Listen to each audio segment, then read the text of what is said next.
Hello, welcome to the next episode of Perspectives with PL. We saw many a times credit crisis. We have not seen rate crisis.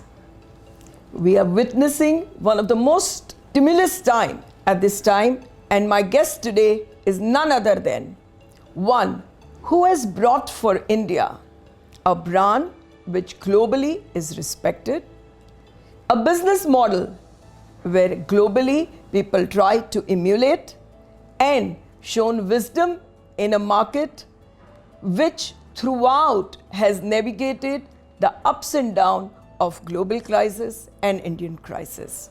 Welcome, Mr. Mistry. I am so obliged and proud to have you on this show today. Thank you, Amisha. Thank you so much. Global banks are trying their best, both with the help of curtailing liquidity and raising rates to contain inflation.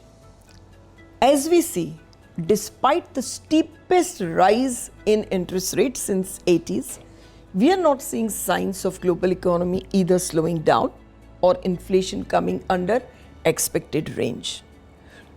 Do you think this is going to last longer?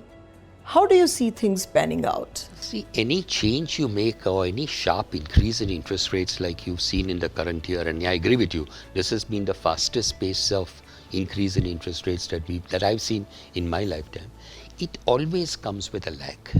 So you will certainly, almost certainly in my opinion, in the coming 2, 3, 4 months, start seeing inflation numbers globally declining, and you will also start seeing that the global economy will also start showing signs of slowing down compared to the kind of robustness that it has been seen. But let me also say that India is completely insulated from all of this.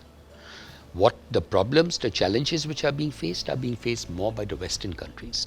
Their impact on India would be very, very marginal, maybe to some extent in some of the players who export goods to the Western world, but our economy is largely a domestic economy.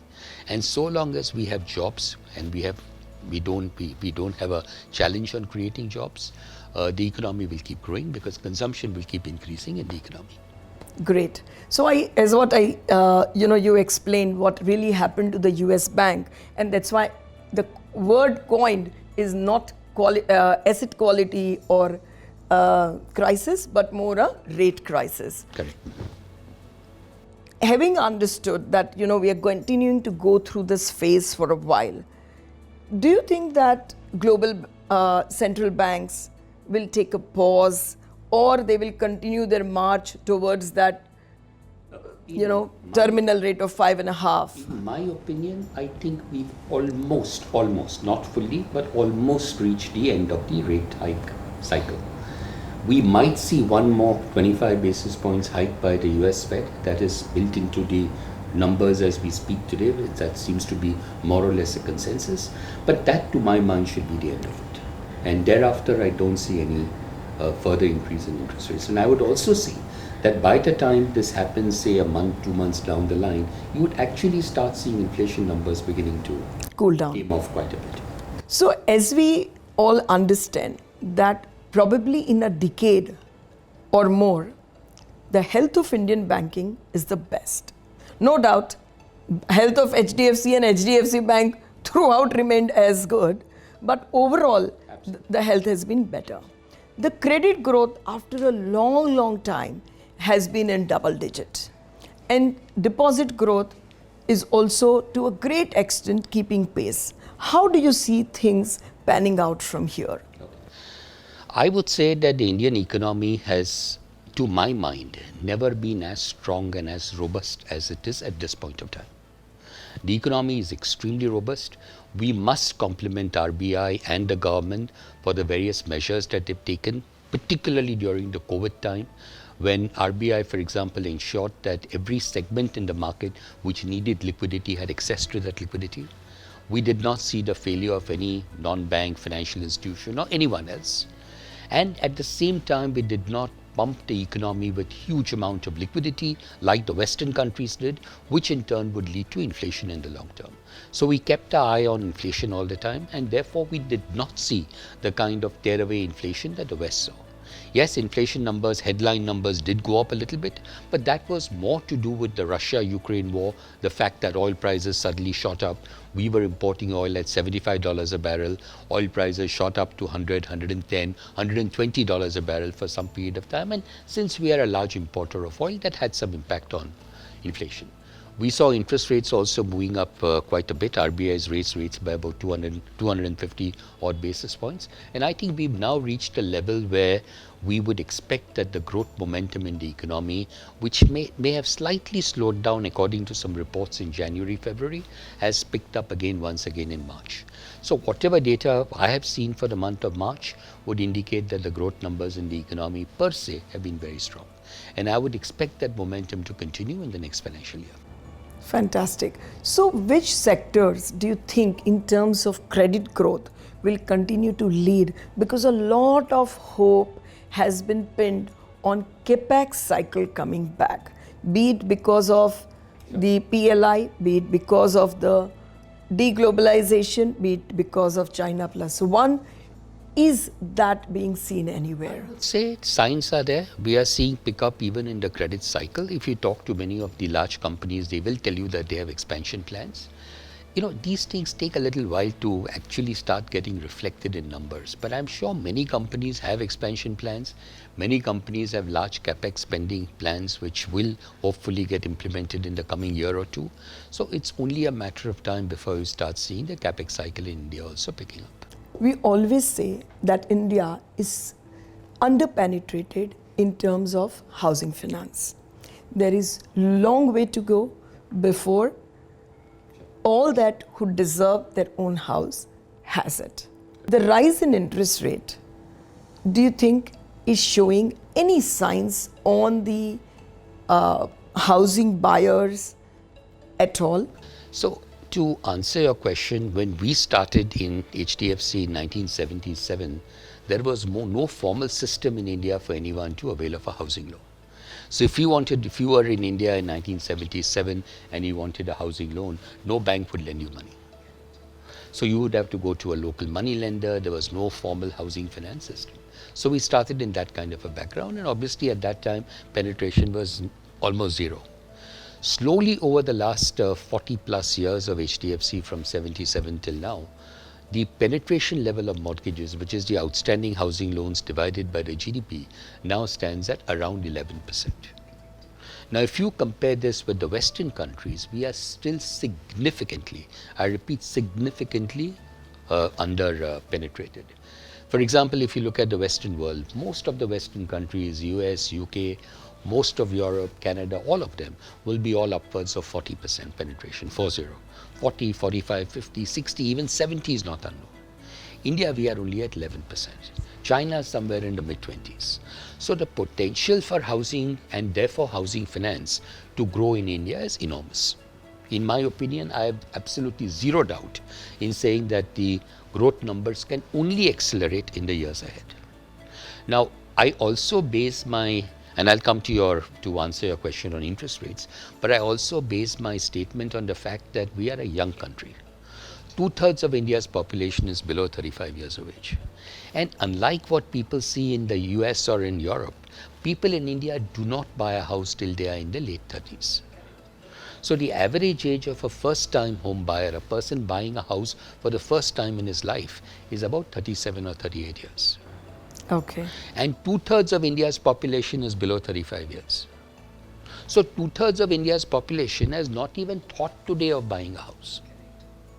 But over the next 1, 3, 5, 7, 10, 15 years, all these younger people will get to an age where they will necessarily have to buy a house. So to my mind, there will be a structural increase in the demand for housing and therefore housing finance in the years to come.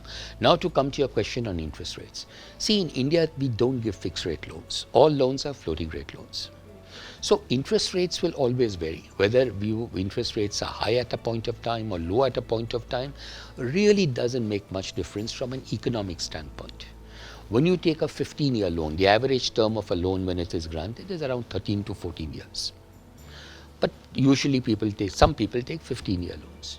So when you're taking a 13 or a 14 or a 15-year loan, it really doesn't matter where interest rates are at the point of time when you take a loan. Because if they are low at this point of time, 3 years, 4 years later, they'll become higher. If rates are high at this point of time, at some point of time, they will get lower. And if the interest and since your loan is floating rate loans, your interest rate will keep going up and down depending on economic conditions. Interest rates will have a far bigger impact on demand for short-term loans, because if you're taking a 1-year loan or an 18-month loan, then it matters a lot where interest rates are at the point of time when you take a loan. Because if rates are high today, it's unlikely that in the next 12 months you'll see any sharp reduction in rates. So you're taking a loan where a significant part of your loan, a short-term loan, will be during a period when rates are high. But in a housing loan, it doesn't make a difference. So we continue to strongly believe that A, the opportunity size is huge, penetration is low, and the growth will continue. How is the competition shaping up? Competition is there, has always been there, but because the market is so large, the potential is so huge, no bank, no institution needs to do anything which is irrational. Okay. If you see over the last 20, 25, 30 years, it's been healthy growth for everyone. Everyone. The banks started entering the housing business somewhere in the mid to late 90s. And consistently, you've not seen any housing crisis, you've not seen any pickup in non-performing loans, you've not seen any irrational behavior by any player, because it is such a large market, no one needs to do anything irrational. Correct. So it's a big market, everyone has scope to grow.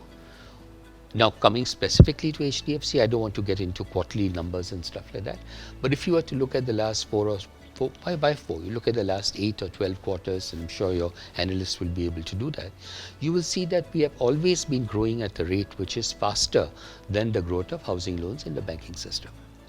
So no one is irrational, everyone is rational in their behavior, in their pricing, in their credit models, in the way they appraise a loan, and to my mind the growth has been very healthy and will continue to be healthy for a long time to come. We have always known that particularly HDFC Group would be very cautious while lending. So you would have always liked people whose income probably is shown, captured. And all those segments where income do not get properly captured by way of either income tax, GST, etc., were not looked at by the group before. In last about a decade, we saw a lot of changes happening in India. GST has made a lot of informal economy formal. Income tax rates have come down, in turn making people more inclined towards being compliant. And above all, there are systems who track the spending and income. Do you think that has now enabled you to enter into newer segments, either by way of, say, affordable or tier 2 or self-employed? So we of course look at the income of an individual, and just to give you a sense of the quality of the book that we built up, because we've been so conscious about appraisal and quality. Right from the time we started HDFC in 1977 till today, over this long journey, our total loan written off, money we've not been able to recover from individual customers, individuals, has been less than 5 basis points of what we've disbursed cumulatively, historically, in all these years. Not even 50, 5. 0.05. I know. 0.05. So it's also a testimony of the fact that the average Indian is extremely conscious about his responsibilities of paying back the loan. Yeah, you can always find a wrong customer here and there, and that those loans could be theoretically a problem. But if you are diligent, you will ensure that the quality of customers to whom you lend money is good. And yes, the system is a lot more transparent. Automation, computerization, all of that has enabled people to be able to, their incomes to be assessed in a much easier manner today, and in a much more scientific manner than was the case, say, 20 years ago. So absolutely. So this digitization, which is really encompassing India, and we are ahead of the curve or in line with the curve globally, is also helping penetrate better. Absolutely correct. Absolutely. Absolutely. And it's always said that access to information. That is basically access to information. Access to information. Today, at a click of a button, you can get information on just about everything. Everything.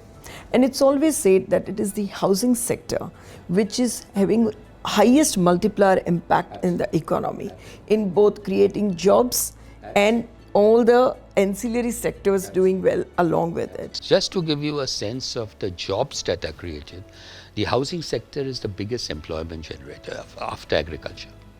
So if you look at it directly, the construction industry has masons, carpenters, plumbers, engineers, construction workers, and so on and so forth. And then there is support given to industries like cement, steel, paint, power, and all the ancillary industries which are associated with the process of construction. So housing is a huge employment generator. It is also brings in huge economic benefit to the nation, and that is one of the reasons why the government has also been very focused on supporting the sector. Plus, of course, the need to provide housing to the middle class, the lower middle class, the affordable housing market, and so on and so forth. As HDFC, of course, the dominant place that you sit in is housing, but within subsidiaries, you all have insurance, you all have asset management, of course you all have banking. How are the broader trends emerging, say in insurance, in asset management? Penetration level of any financial service product in India is extremely low. Housing, I've already talked about that the penetration is 11% of GDP. If you look at the credit cards, the penetration level in India is so very, very extremely low compared to any other country in the world, 3 or 4% they say. Similarly, if you were to look at consumer loans, car loans, all of that, penetration levels in India are very low. Insurance, penetration of insurance in India, whether it's life insurance, whether it's general insurance, is still very low, still extremely low. And the insurance regulator, to his credit, has been working day and night to try and find a way in which insurance can spread to the length and breadth of the country. So similarly is the case with asset management. If you look at 2008, 2009, you saw this global financial crisis. A lot of money got pulled out of India, and stock markets in India collapsed because the foreigners were the only ones who were investing in the stock market at that time. Locals were not there. Locals were not present. Then you saw the last 1 year, 1.5 years, because of what is happening globally, nothing to do with India. You saw a lot of money getting withdrawn by foreigners from equity markets. But the markets didn't collapse because there was so much of domestic investment that came and supported the market. So full credit to every one of our regulators, whether it is RBI, whether it is SEBI, whether it is IRDA, whether it is NHB, National Housing Bank, all of them have been very, very supportive of the growth in the economy. So, one of the terms, as what you say, India is very robust. One of the terms that we have also coined is, this is the golden decade of India. Absolutely correct. Absolutely 100%. And correct. this is the decade where all of us should aspire to fulfill as much dreams that we have. Correct. And not leave any opportunity untapped. Absolutely correct. 100%. 100%. I think the growth in India will only accelerate. We've seen today India is looked upon globally as the fastest growing major country in the world. I get, HDFC is owned by foreign institutional investors largely.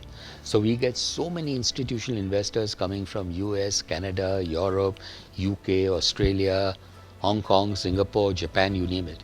And all of them are very appreciative of the policies that we've adopted in India, the government policies, the economic policies, all of which have facilitated the growth in the economy.